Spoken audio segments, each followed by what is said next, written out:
Chair recognizes the gentlelady from Wyoming for 5 minutes. Thank you, Chairman Jordan. I want to thank our witnesses today for their service to our country, service which includes their willingness to provide protected disclosures to ensure that the federal government is held accountable for wrongdoing. We've heard their testimony, and my colleagues will ask more questions so we can further understand the wrongdoing they have exposed and the retaliation that they have now suffered.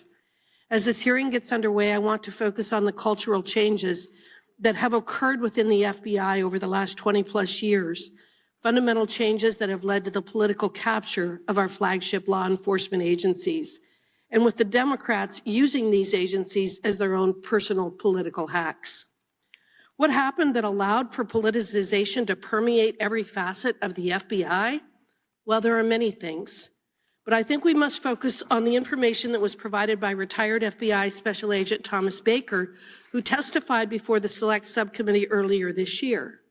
Mr. Baker explained that in the aftermath of 9/11, and upon being embarrassed by being scolded by President Bush for not being able to stop it from happening, then FBI Director Robert Mueller made the decision to fundamentally change the FBI from a law enforcement body to an intelligence-driven one. Such a redirection of the very purpose of the FBI resulted in centralizing its power in Washington, D.C., while placing less emphasis on the field offices. Changes that replaced agent executives in the headquarters with so-called professionals from the outside, and stockpiling more and more power in D.C. and away from the country that it serves. 9/11 was a watershed moment for many reasons. It was a horrific terrorist attack on the shores of the United States of America. But our government's ultimate response is also tragic. And by eventually finding a way to target not the terrorists, but American citizens, which is where the FBI and DOJ are at this point in time. Both the DOJ and the FBI, they've used the FISA court to obtain illegitimate surveillance authority. They've targeted political campaigns with which they disagree. They have created a Russia hoax to cripple a duly elected president. They have targeted Catholics for exercising their faith. They've targeted parents for wanting to protect their children.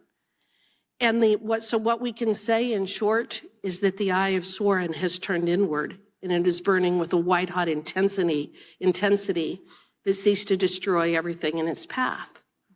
What I think we can say is that as the DOJ and FBI have become more political, they have amassed more power. And as they have amassed more power, they have become more political. This is a vicious cycle that must be stopped.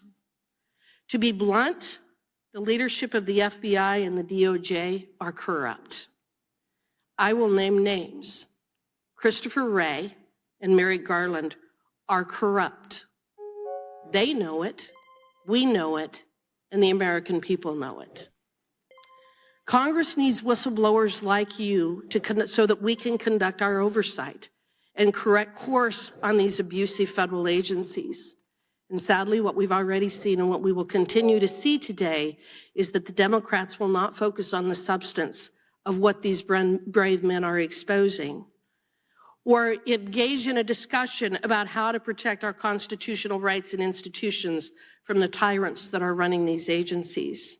Instead, what we will see is that they will deflect, they will call the witnesses names, they will scream MAGA, an extremist at the top of their lungs.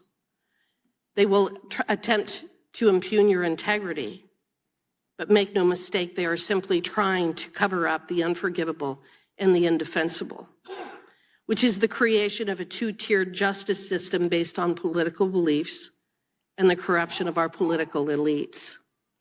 I encourage the American people to listen to these witnesses, to read the Durham report, to study what is happening with the FBI and the DOJ, and to listen and to sift through the lies and recognize that this nonsense must stop, or we're going to lose the greatest republic that's ever existed in the history of the world.